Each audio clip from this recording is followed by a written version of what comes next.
todos, a todas.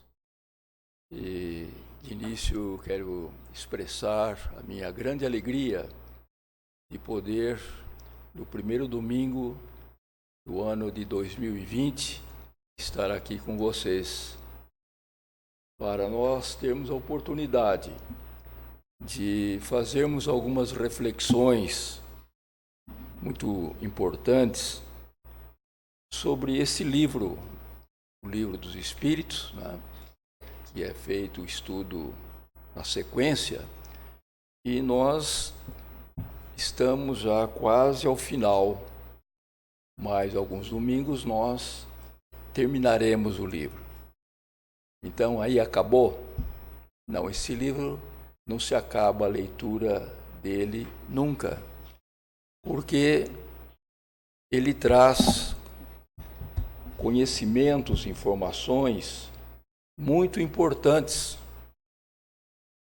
para as nossas vidas. Importantes em que sentido? No sentido de nós alcançarmos o que todos nós desejamos.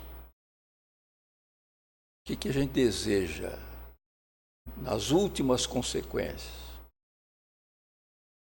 Sermos felizes, não é?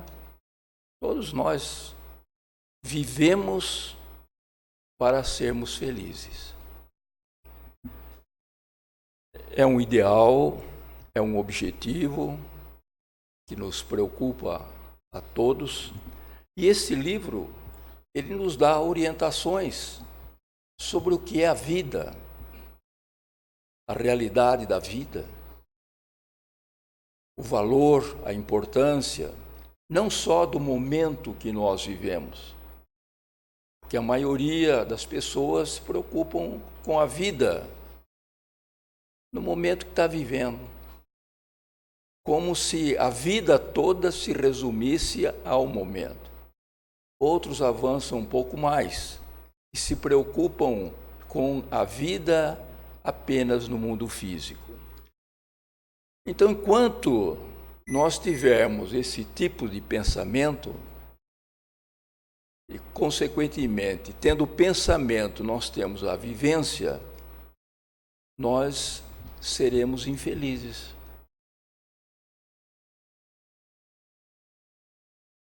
Inconscientes de um tesouro maravilhoso que nós temos quando compreendemos as reais bases da vida.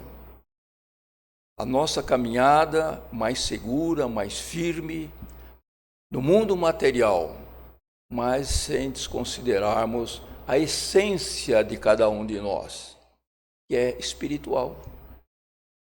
Porque eu que estou falando com vocês agora, não sou esse corpo que vocês estão vendo. Não sou. Eu estou usando esse corpo. Como cada um de nós não é a roupa que está vestindo. Pela manhã, nós escolhemos a roupa, tal, vestimos. Um determinado momento do dia, nós vamos nos despir dessa roupa para vestir outra. Assim somos nós, a essência espiritual, a alma ou espírito. Provisoriamente, vestimos o corpo, esse corpo. Até que é lindinho, né? Vocês não acham? Cada um acha que é assim, né? Hoje nós olhamos no espelho, nos penteamos, né? Eu estou conseguindo ajeitar um pouco a meia dúzia de cabelo que ainda está sobrando.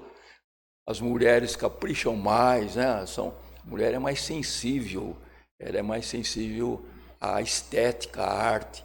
Por isso que ela se enfeita, né? Então as mulheres estão mais enfeitadinhas que os homens. Que para essa parte nós temos que aprender um pouco. Viu? A gente aprende. É escrito que nós vamos aprender. Pois bem, tudo isso é muito bonito, é muito gostoso, mas eu vim falar para vocês, de acordo com a sequência aqui do nosso livro, estudo, sobre o sofrimento. Sofrimento físico, moral, espiritual. Agora a coisa pesou, né? Cada um pensou naquele calo que dói, naquela dorzinha de cabeça, naquele parente que está incomodando, que mora com a gente ou não, né? Todos nós temos, né? E aí vem então a questão tratada no Livro dos Espíritos, na sua quarta parte, no capítulo 2, que trata das penas e gozos e duração das penas futuras. Então fala de pena. Ah, mas pena é uma coisa leve, não é? A pena não flutua. Você pega uma pena, né, de uma ave, solta a pena, ela flutua. Não, gente, não é dessa pena que eu vou falar. Da pena, mas é a pena do sofrimento. Né? Ué, mas é a mesma palavra? É assim. No português nós temos palavras que têm vários significados. Mas para entendermos melhor a questão da pena, né, o que é essa pena? Pena no sentido de sofrimento e gozos, os prazeres. E especificamente nas nossas questões de hoje, que vão do 1003 à questão 1009 do Livro dos Espíritos, é a duração das penas. A pena sofrimento, a pena dor. Pois bem, buscando então compreender melhor, nós vamos encontrar o surgimento da palavra pena muito antigamente, há 2000 e poucos anos antes de Jesus. Não aqui em terras brasileiras nem portuguesas, com a palavra pena, mas lá na Índia, aquela região asiática, no Nepal, um idioma denominado sânscrito, é até o idioma usado nos livros sagrados dos hindus. E então, no sânscrito, a palavra punia significava como se fosse a pena, porque depois a punia em grego virou poena e em latim pena, e para o português pena, né? Pois bem, mas qual era o conceito original então de puia ou pena? É tornar puro, tornar limpo, purificar, limpar através do castigo. Tem que castigar, né, para poder purificar. E a pena, então, é a punição a quem comete um crime, um ato censurável, que deve ser reparado através do castigo. É por isso que nós encontramos na expressão popular, quando vê com alguém, às vezes em sofrimento físico, espiritual, moral, falar, isso aí é castigo de Deus. Ah, fulano nasceu com tal dificuldade física ou intelectual, é o castigo de Deus. Mas castigo, né, assumiu assim um sentido de revide, né, como alguém que me ataca, eu revido. Daí surgiu no primeiro código penal que se tem notícia, o Código de Hammurabi, lá na Mesopotâmia. Hammurabi era o rei que estabeleceu o primeiro conjunto de leis, naturalmente, dentro da escrita deles, da concepção deles. Mas trazia o seguinte princípio, que depois nós encontramos no Velho Testamento: olho por olho, dente por dente. Matou com um punhal, corta as mãos. Enxergou para fazer o mal, fura os olhos. Era assim. Por isso, olho por olho, dente por dente. Mas como fica então a questão, né, do sofrimento, que nós não somos assim delinquentes declarados, não infringimos as leis humanas, mas estamos sofrendo. E aí Allan Kardec, nas suas pesquisas, né, para organizar a doutrina espírita, ele não originou a doutrina espírita. A origem do espiritismo são os espíritos. Por isso que se chama o livro dos Espíritos. Allan Kardec organizou as informações que os espíritos traziam e que ele também provocava.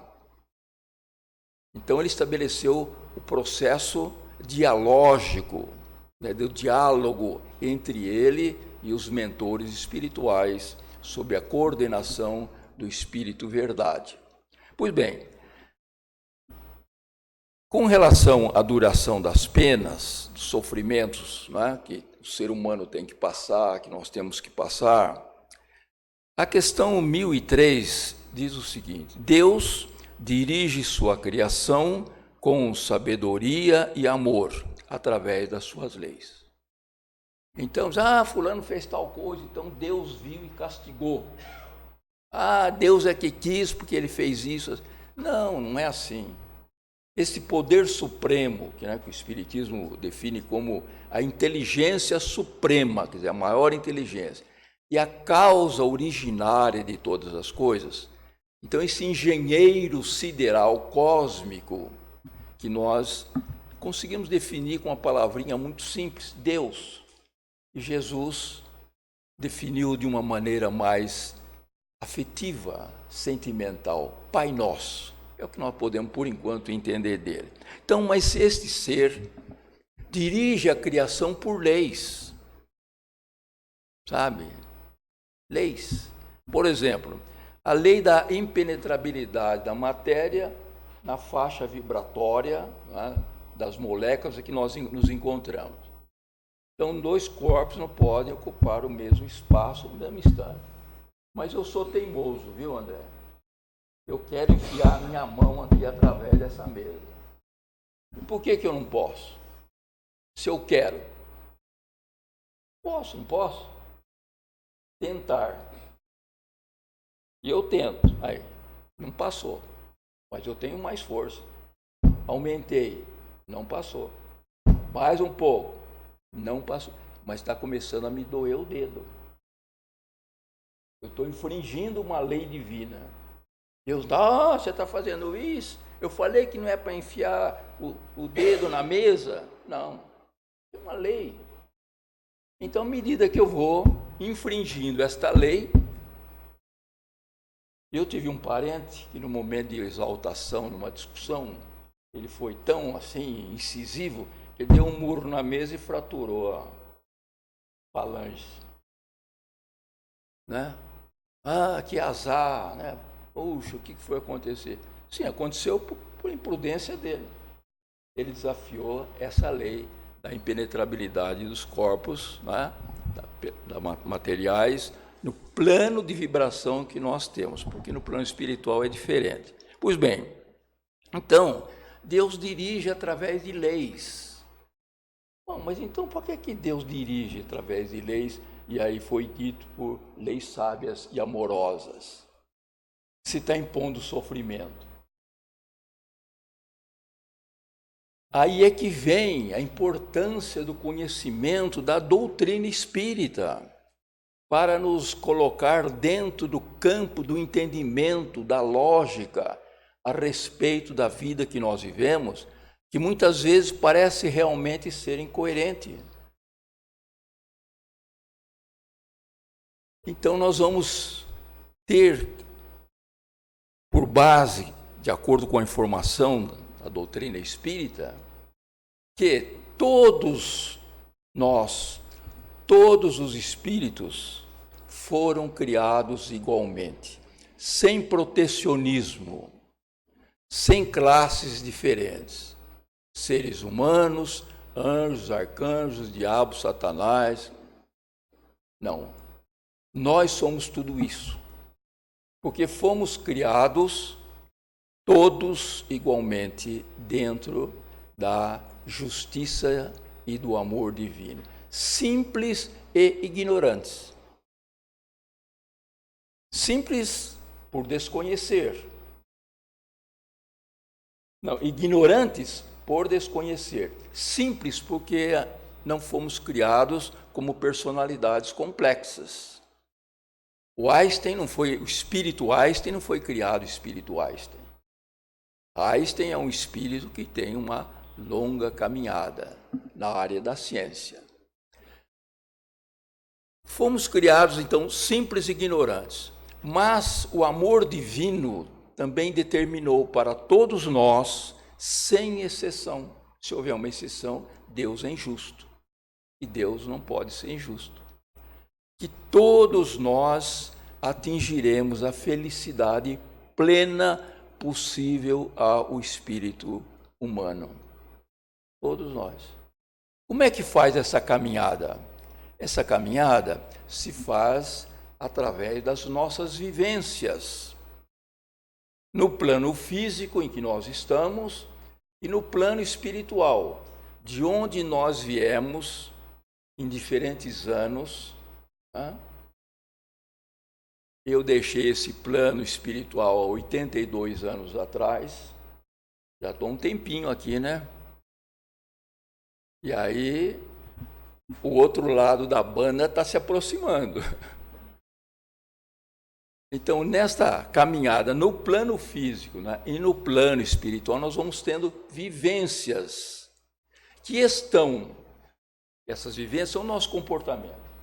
O jeito que a gente é, até às vezes o jeitão que a gente é, em que a gente ajuda ou desajuda a si mesmo e aos outros.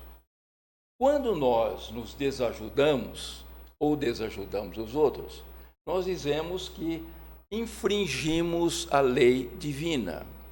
Por exemplo, se eu tenho raiva de alguém, se eu tenho ódio, pior ainda, se eu faço mal para alguém, pior ainda, isso infringe a lei divina. Quer dizer, vai contra a lei divina. Eu estabeleci uma desarmonia no meu equipamento espiritual. E eu sou um HD. HD é aquele negócio que eles têm ali, que registra as coisas, que grava, depois mostra a palavra, mostra som, mostra imagem, HD. Então nós temos um HD. Somos um HD, registrando tudo. Coisas que nós acertamos e coisas que nós erramos. Quando nós erramos, vêm as consequências. Tem que corrigir, precisa se reacertar. Mas eu odeio, eu não vou perdoar. Vai, ou você vai perdoar por bem, ou vai perdoar pelo sofrimento. E assim que a gente vai evoluindo, adquirindo conhecimentos em todas as áreas. Vai pensar que nós vamos para o plano espiritual, evoluir, porque a gente se diz espírita. Eu já li muitas mensagens, espíritos se comunicando. Inclusive mensagens individuais de filhos para pais, mães. Em muitas delas, os espíritos dizem o seguinte: olha, aqui ninguém pergunta de religião. Aqui ninguém me perguntou se eu era católico, se eu era budista, se eu era espírita, se eu era evangélico. O que vale aqui é o que a gente fez. E o que a gente fez é o que a gente é. Sabe? Então, quando os nossos atos entram em desarmonia com a lei divina, vem a necessidade da correção. Precisa corrigir o erro para ter o acerto. O aluninho está lá escrevendo. Aí a professora chega, olha, está errado, precisa pagar. Eu não sei hoje, no meu tempo era assim, né?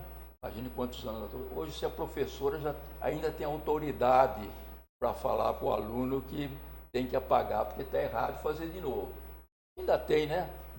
Professoras aqui, mais ou menos.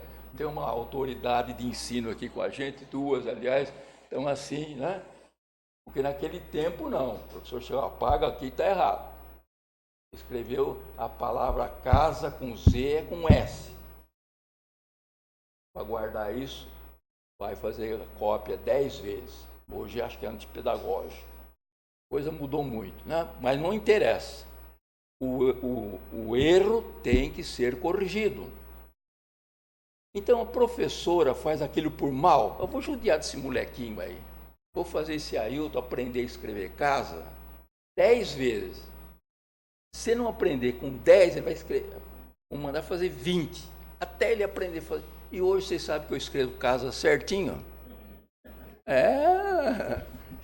Escrevo lá digitando. E quando a gente erra agora, aparece o erro, né? O grifinho lá em vermelho. E eu escrevo casa direitinho. O computador não me corrige, viu? Vocês aí da área não me corrigem. Então eu aprendi. Mas eu tive que usar a borrachinha, achar que a professora era muito chata. Ela estava pegando no meu pé, mas eu não falava nada, eu só pensava, né? E claro que a gente já pensava, até quando a coisa era mais grave, ficava com raiva, mas não expressava. Hoje, infelizmente, tendo a liberdade ampla, geral e restrita, os alunos expressam até de agredir o professor. Pois bem, mas não é a minha história aqui. Então é o seguinte, tem que corrigir. E corrige-se assim, né? A professora estava praticando um ato de amor quando mandou a Ailton escrever 10 vezes a palavrinha casa, que não era com Z, era com S. É um ato de amor, de passar conhecimento, né? Então, quando nós temos muitas vezes que enfrentar a dor, não é castigo. É castigo. Não, não é castigo. A dor vem para nos reajustar o nosso entendimento, as nossas ações, nós nos harmonizarmos dentro dos princípios tão simples da justiça e do amor, e que Jesus foi tão claro nas suas colocações, né? Faça ao próximo o que você quer que faça para você. A gente gosta, né? Faça ao próximo. Faça ao próximo o que você quer para você. Não faça. Aí é que a gente escorrega, né? Vocês acham que não, né? Mas eu escorrego de vez em quando. Não faça para o próximo o que você não quer para você. Mas eu vou fazer tal coisa, assim, assim. Estou indo lá na casa dos espíritos, agora fico em dúvida, não sei se faço, se não faço. Tem então os ensinamentos lá de Jesus, de Allan Kardec, né? Como é que fica isso? Não conseguiu se localizar. Pergunta, e se fizer para mim? Não, comigo não. Eu sou espírita, mas não sou bobo. É assim, às vezes a gente reage. Então, mas é necessário, então, que se tenha essa visão que esta correção é um ato de amor que Deus nos proporciona para nós nos reajustarmos e continuarmos a nossa caminhada. Então, esses são os conceitos que nós encontramos nessas questões 1003 a 1009.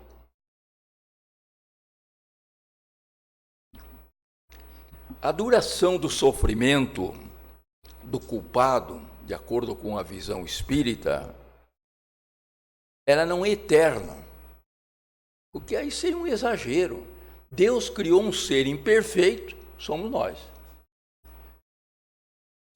Como imperfeito, tem o direito de errar.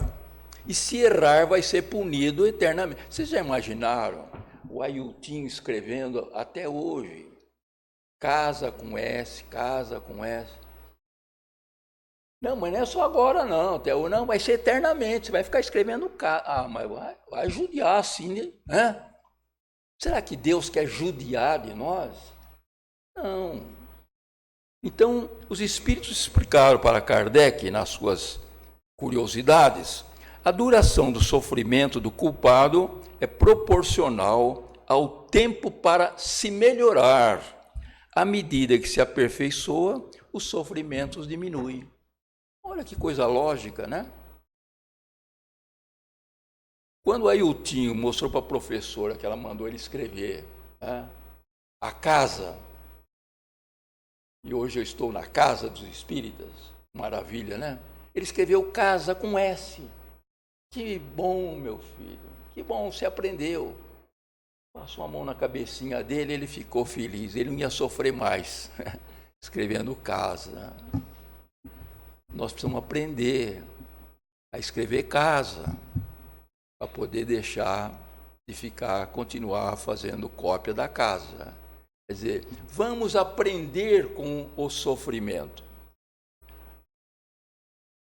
Divaldo Pereira Franco, grande orador espírita, ele tem uma frase que eu guardei de uma das palestras dele, que era o seguinte: quando ele tem um problema, uma dor física, moral, espiritual, porque ele é humano como nós, ele diz que agora, né, já amadurecido pelos anos, ele pensa, o que essa dor está querendo comigo? Qual é a mensagem que ela está me trazendo? E o que eu preciso fazer para me livrar dela o mais rápido possível? É assim que a gente age? Quem gosta de dor aqui, levanta a mão. Ninguém. Nem eu. Nós não gostamos de dor. A gente quer se livrar, mas tem que aprender como se livra da dor. Então, o sofrimento não é eterno, como algumas religiões ainda dizem até hoje. Você vai para o inferno, sofrimento eterno. Porque é uma incoerência para com a sabedoria e o amor divino. O sofrimento não é eterno, ele é proporcional ao esforço do espírito para se ajustar às leis divinas da justiça e do amor. Então, aquilo que eu disse, a hora que o Ailtinho aprendeu a escrever casa, não precisa mais escrever casa. Aprendeu, não vai precisar mais sofrer, né? Não, eu sou assim mesmo, comigo eu sou desse jeito, minha mulher está pensando o quê? O meu patrão... Então, aquela pessoa durona, ele só arruma enguiço para a cabeça dele. Chega um ponto que a mulher fala, tá liberado, viu? Vai cuidar da tua vida. O patrão fala, vai procurar outro emprego. Aí ele sai para a rua, eu sou infeliz. A minha mulher me abandonou. Eu perdi o meu emprego. E vai continuar batendo cabeça. E vai continuar sofrendo. Mas, vamos dizer que ele pensou puxa vida, eu não soube valorizar aquele anjo que eu tinha ao meu lado. Como eu fui grosseiro, né? Não devia ter feito as coisas que eu fiz. Às vezes até dá para reajustar. A gente conhece casos que um lado ou outro se compenetrou das suas falhas, dos seus defeitos, foi sincero e reequilibraram a harmonia do relacionamento, né? Mas enquanto não é isso, não ocorre, o sofrimento vai batendo a porta. Então, uma coisa importante, os mentores espirituais disseram, é o arrependimento pelo mal feito pode ser tardio, mas sempre ocorrerá. Então, esse arrependimento de ter feito o mal e corrigir o mal feito ocorrerá, mais cedo ou mais tarde. Deus respeitando o nosso livre-arbítrio, tanto aqui no mundo físico como no plano espiritual. Eu acabei de ler um livro, chama-se Obreiros da Vida Eterna, e ele trata das tarefas, das missões dos espíritos no trabalho espiritual. Aqui há uma pleiade, há um grupo, uma equipe de espíritos trabalhando, vendo cada um o que necessitam. transmitindo energias, intuições, afastando as entidades perturbadoras e concentrando a ação no momento da transmissão e recepção do passe. Então, é uma tarefa, né, desses trabalhadores da vida espiritual. E eles relatam, então, eles vão numa missão socorrista, numa região chamada Umbralina, onde vão os espíritos ainda carregados de ódio, de rancor, de maldade. Então, eles não estão lá porque Deus está castigando. Eles estão lá porque eles se atraem, né, através da lei da atração e criam ao seu redor aquilo que está dentro deles. E como junto uma porção de gente ruim, má, vocês imaginem que ambiente exterior que existe. Então, fala, mas então eu vou para um umbral. Você vai para um umbral, você já viveu no umbral. Eu vou para um lugar bom. Se você já vive bem, você vai para um lugar bom. Lá é a antiga revelação da fotografia. Tinha o negativo e a revelação. Lá, a nossa energia mental age mais diretamente no meio ambiente. Pois bem,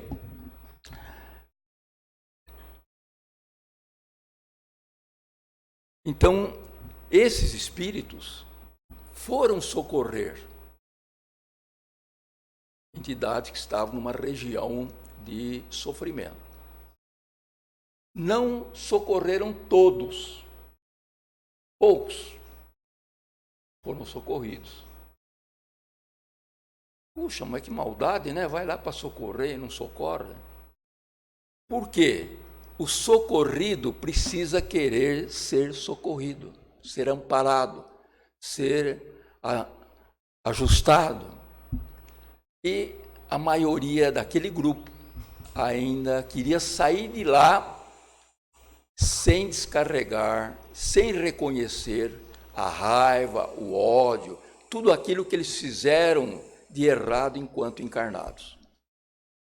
Então, Deus estabeleceu a lei do livre-arbítrio. Quer dizer, nós temos o direito de escolher as coisas das nossas vidas. Nós escolhemos as nossas ações. Mas depois de praticarmos as ações, nós estamos ligados a ela. Aquela frase popular, se plantamos o bem, felicidade colheremos. Se plantamos o mal, sofrimento colheremos.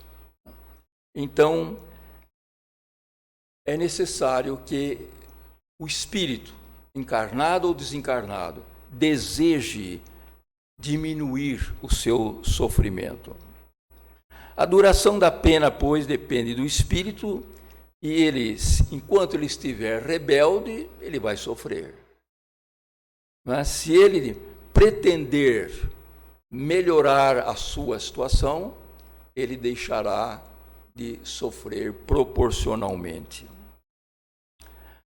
Não há, pois, pena eterna, o sofrimento, porque o sofrimento é um processo educativo e aperfeiçoador do espírito em direção à plena felicidade.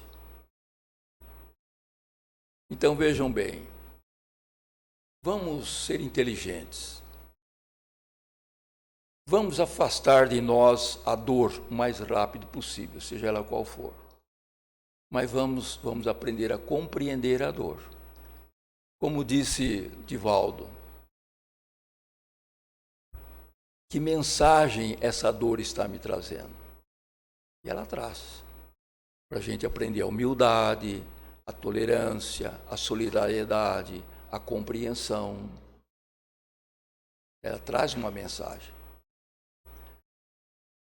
E eu, no momento, estou atravessando um daqueles estágios da nossa vida que pode ser de prova ou expiação. Eu e muito mais a minha esposa. Expiação é quando a gente está reajustando, né, pagando as continhas mesmo. Você me deve R$1.000, então estou dando lá, estou podendo pagar 10 por mês, 10. Às vezes é muito, hein? Estamos lá pagando. Aí é a expiação, pagar. Bom, eu paguei minha conta.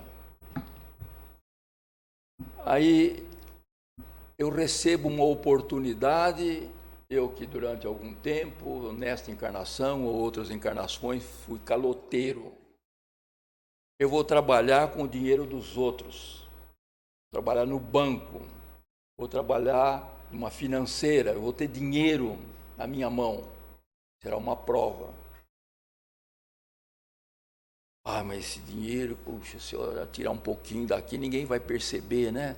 Então tira um pouquinho aqui, essa conta que está meio parada já aí há uns 5, 6 anos, eu vou tirar um dinheirinho dela, porque ninguém está mexendo mesmo, depois eu recoloco, né? Então é a tentação, é a prova. A pessoa vence, supera ou cai outra vez. Se ele lançar a mão daquele dinheiro, ele vai ter que refazer o processo. Então, nesse processo, não é, de prova ou expiação, é a oportunidade que nós estamos tendo para a nossa evolução. Porque a dor, no sentido que Deus coloca na vida, é um processo educativo, reajustador, né? Também não vamos fazer uma poesia, como eu conheço, bendita dor, né? Simplesmente bendita dor, se eu tiver condições de suportar e eu me livrar dos meus imperfeições, né? E eu evoluir, aí sim, bendita dor. Então a gente pensa, né? Mas olha, mas Deus, será que Deus não vê a gente sofrendo, ele não tem dó? Será que Deus tem dó? Mas ele não é amor? Por que ele permite que a gente sofra? Apesar disso que nós já conversamos. Então eu quero encerrar com um exemplozinho muito simples para a gente entender. A criança nasce, ela tem que tomar vacina para evitar a dor desnecessária. Pois bem, tem umas vacinas, é uma gotinha. Até criança que faz um chorinho e tal, mas pingou a gotinha. Mas tem outra que a agulhinha tem que entrar. Vai entrar na carne, né? Vai entrar músculo, vai tocar os nervos e vai doer. E a mãe e o pai levam todos felizes, o filhinho, a filhinha, para tomar vacina. E vai enfiar a agulhinha naquele ser tão inofensivo, né? Não tem dó? Não leva a tomar vacina. Vai querer que a criança sofra? Não, nós vamos levar para tomar vacina, não é? Aliás, está havendo um problema grave, viu? E por conta aí de certos absurdos que aparecem na internet, falando de vacina e tal, então muitos pais estão deixando de fazer a vacinação. E há doenças que estavam dominadas e hoje elas estão eclodindo. Sarampo, por exemplo, né? Varíola. Então, tem que tomar vacina. Nós já evoluímos a esse ponto de ter condições de evitar sofrimentos desnecessários. Pois bem, então, é ato de amor. O pai e a mãe estão amando profundamente aquele ser querido que é o filhinho, a filhinha. Vai sofrer por amor. Entenderam? E a criancinha vai ficar saudável, né? Não vai ter paralisia, não vai ter uma pneumonia, não vai ter um sarampo, uma varíola. Por amor. É assim que nós temos que encarar, então, né? O sofrimento nosso na vida que Deus permite é por amor. Então, a dor tem a função educativa de ajustar o espírito à harmonia com as leis divinas no aperfeiçoamento constante em direção à felicidade. Concluindo, gente, nós sofremos para sermos felizes. E, Pai, dai-nos força no momento de precisar carregar o fardo, né? Mas Ele ajuda, sim, né? Tanto por pessoas ao nosso lado, no plano físico, como também no plano espiritual. E encerrando, agradeçamos a Deus a oportunidade da vida e que cada vez mais a gente saiba compreender a nossa companheira dor, aproveitá-la da melhor maneira possível e muito breve nos livrarmos dela, porque essa companheira é transitória, não é para casar com ela, viu? Tá bom? Que a paz de Jesus esteja conosco. E vamos